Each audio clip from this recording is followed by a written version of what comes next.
मैं अर्पित श्रीवास्तव आप सभी का कानून सीखो चैनल में स्वागत करता हूं। आज आईपीसी में हम लोग क्राइम और उसके एलिमेंट्स की चर्चा करेंगे। क्राइम का एक सिंपल सा डेफिनेशन है, an act punishable by law as forbidden by institutes और इंजुरी टू पब्लिक वेलफेयर। मतलब किसी भी देश के द्वारा जो कानून बनाया जाता है उसका यदि आप उल्लंघन करते हैं तो वो एक क्राइम है। वो अब भारत के देश के लिए देख लें तो उसके कानून का उल्लंघन करते हैं तो क्राइम है। यदि ब्रिटेन, अमेरिका, रशिया आप जाते हैं उनके देश का कानून का उल्लंघन करते हैं तो वो क्राइम है।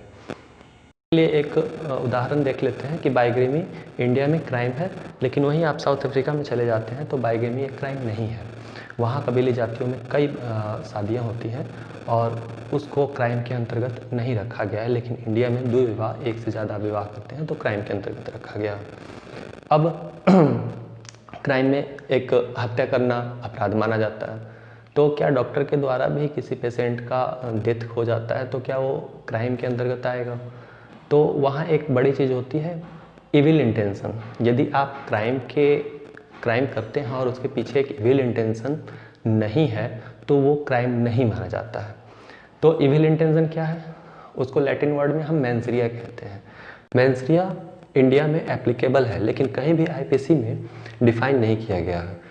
मेंसरिया जैसे पूरे विश्व में एप्लीकेबल है वैसे ही इंडिया में भी एप्लीकेबल किया गया है, लेकिन इसका किसी भी इंस्टीट्यूट्स में डिफाइन नहीं किया गया है। मेंसरिया को दो मैगजीम के द्वारा हम समझ देते हैं। पहला मैगजीम होता है एक्टस नॉन फेसिट रियम निसी मीन सिट्रिया, मतलब the act itself does not make a man guilty unless his intentions were so. मतलब किसी के आदमी के द्वारा किया गया कार्य, कोई भी एक्ट यदि दुराशय से नहीं किया गया है, दुराभाव से नहीं किया गया है तो मैन को वो गिल्टी नहीं बनाएगा। और दूसरा इसका मैगजीम होता है एक्टस में इन्वाइटो फैक्टस नॉन इट मीन्स एक्टस, मतलब the act done by me against my will is not my act at all. मतलब मेरे विल के विरुद्ध कोई कार्य किया गया है मेरे द्वारा तो वो मेरा एक्ट नहीं कहलाएगा। मतलब मैं किसी कॉरिजन में आकर के, किसी के प्रेशर दबाव में आकर के कोई कार्य किया हूँ तो वो मेरा एक्ट नहीं होगा, बल्कि किसी और का एक्ट होगा और उसके के लिए मैं दोषी नहीं होऊंगा, मैं गिल्टी नहीं होऊंगा। तो ये दोनों मैगजीम से एक पूरा निचोड़ निकल के आता है। The act in order to be punishable at law must be willed act और वॉलेंट्री एक्ट। मीन्स दोनों मेंसरिया होने के लिए विल्ड एक्ट या वॉलेंट्री एक्ट होना जरूरी है and at the same time must have been done with the criminal intent.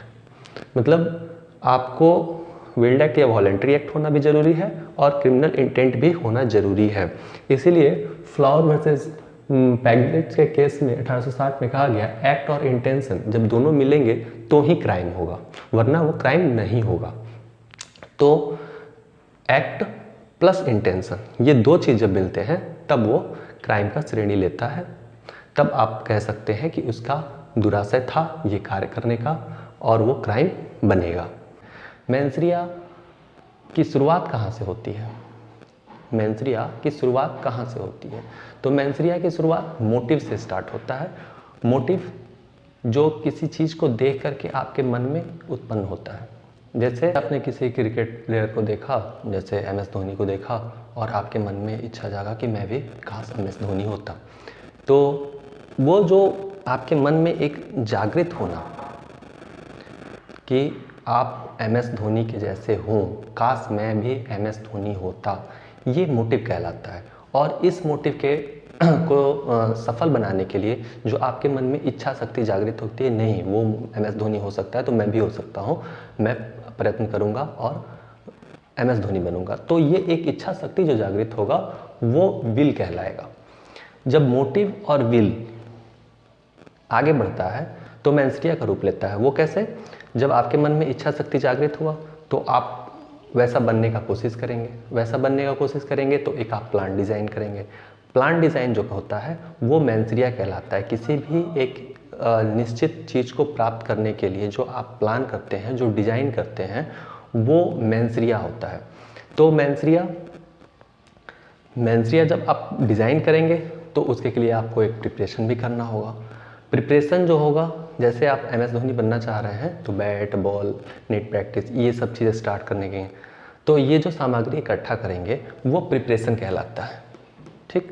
वो प्रिपरेशन जब होगा तो प्रिपरेशन आगे चल करके अटेम्प्ट का रूप धारण करेगा। कैसे? जैसे आपने सारा सामग्री व्यवस्थित किया तो आप उसके लिए नेट प्रैक्टिस करना प्रारंभ करेंगे, डेली दिनचर्या में आप उसके लिए मेहनत करेंगे, तो वो अटेम्प्ट का रूप धारण करता है। और ये अटेम्प्ट जो होगा वो इंजरी देगा, मतलब वो आपको एक डेस्टिनेशन तक पहुंचाएगा। ठीक है, वो आपको डेस्टिनेशन तक, आपके सफल मार्ग तक पहुंचाने का कोशिश करेगा, आप सफल हो जाएंगे तो वो इंजरी कहलाता है। तो इस तरीके से एक सीरीज बनता है, इस सीरीज को आपको याद रखना पड़ेगा। और ये जब सीरीज इंजरी तक पहुंचता है तो क्राइम कहलाता है। अब एक बात आती है, क्या सिर्फ मेंसरिया एक क्राइम है? यदि प्रिपरेशन आपने नहीं किया, अटेम्प्ट नहीं किया, इंजरी नहीं हुआ, सिर्फ प्रिपरेशन तक आ पाए, ठीक, मेंसरिया तक आए, सॉरी, सिर्फ आपने दिमाग में एक सिर्फ डिज़ाइन तैयार किया कि हमें ये कार्य करना है, मैं ये ऐसे ऐसे करूँगा, जैसा लोग करते हैं, लेकिन आपने कोई प्रिपरेशन उसके लिए नहीं किया, बस डिज़ाइन किया, तो क्या मेंसरिया एक क्राइम होगा? तो किसी भी व्यक्ति के दिमाग की जो डिज़ाइन होती है उसको आप किसी तरीके से प्रूफ नहीं कर सकते हैं, और मेंसरिया जो होता है वो किसी तरीके से इसलिए क्राइम नहीं माना जाता है। अब एक बात आती है कि मैंने प्रिपरेशन किया लेकिन अटेम्प्ट नहीं किया और कोई इंजरी नहीं हुई, तो सिर्फ मेंसरिया था और मैंने प्रिपरेशन किया, तो प्रिपरेशन क्या अपने आप में एक क्राइम हो सकता है?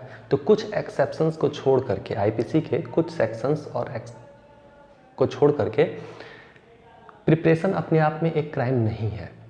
प्रिपरेशन में जैसे आप एक्सेप्शंस में कौन कौन सा आ जाता है, जैसे टेररिस्ट एक्टिविटी हो गया, गवर्नमेंट के खिलाफ आप यदि कोई विद्रोह करना चाह रहे हैं उसके लिए आपने प्रिपरेशन किया हुआ हो, कॉइन्स बनाने के लिए किया हुआ हो, या डकैती करने जा रहे हो प्रिपरेशन करके, तो वहाँ पर ये सारा प्रिपरेशन आपका एक क्राइम होगा।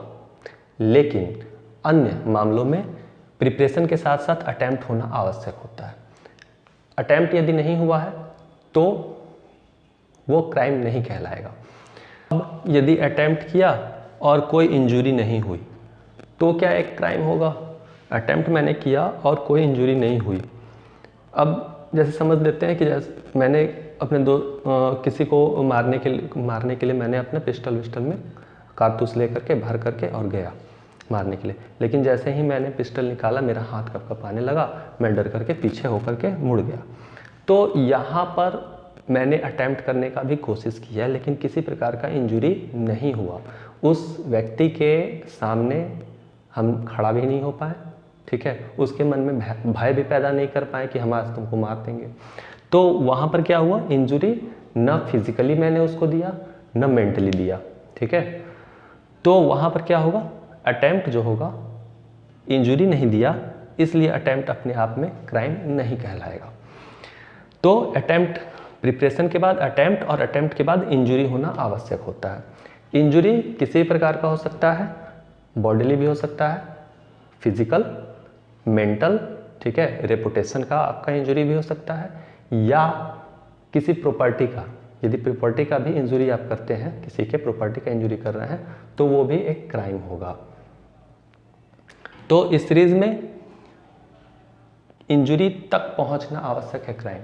यदि आप इंजरी तक नहीं पहुंच रहे हैं तो वो क्राइम नहीं कहलाएगा। अब यहाँ एक प्रिपरेशन और अटेम्प्ट मिलकर के ही एक्टस रियस बनता है। एक्टस रियस मतलब इलीगल एक्ट या ओमिशन। तो प्रिपरेशन और अटेम्प्ट दोनों मिलकर के एक्टस रियस बन रहा है, ठीक है।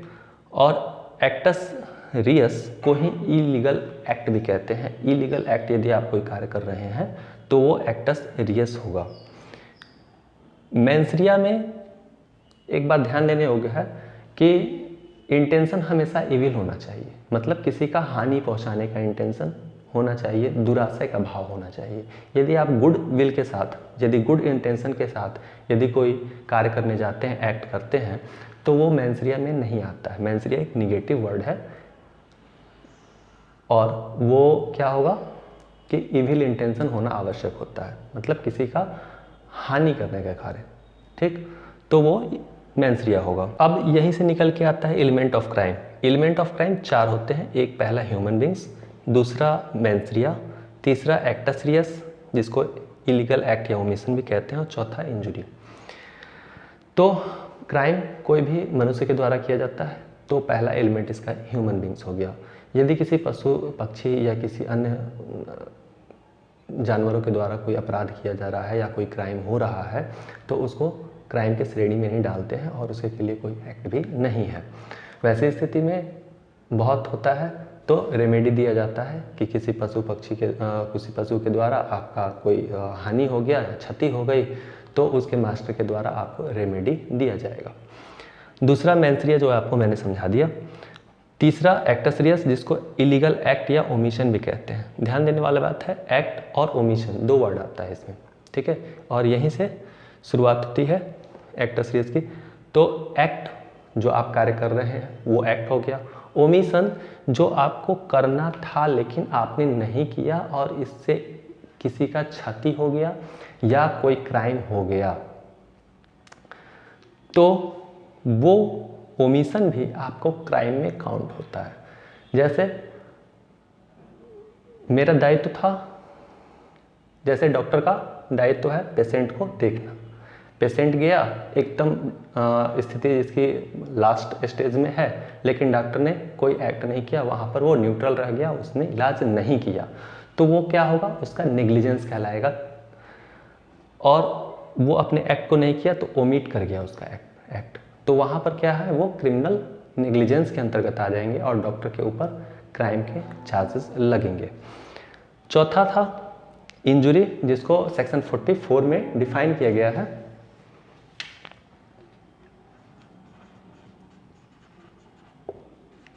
सेक्शन 44 आईपीसी के सेक्शन 44 में इंजुरी को डिफाइन किया गया है और इंजुरी में 4 प्रकार की चीज़ें होती हैं। ध्यान दीजिएगा, 4 प्रकार की चीज़ें हैं।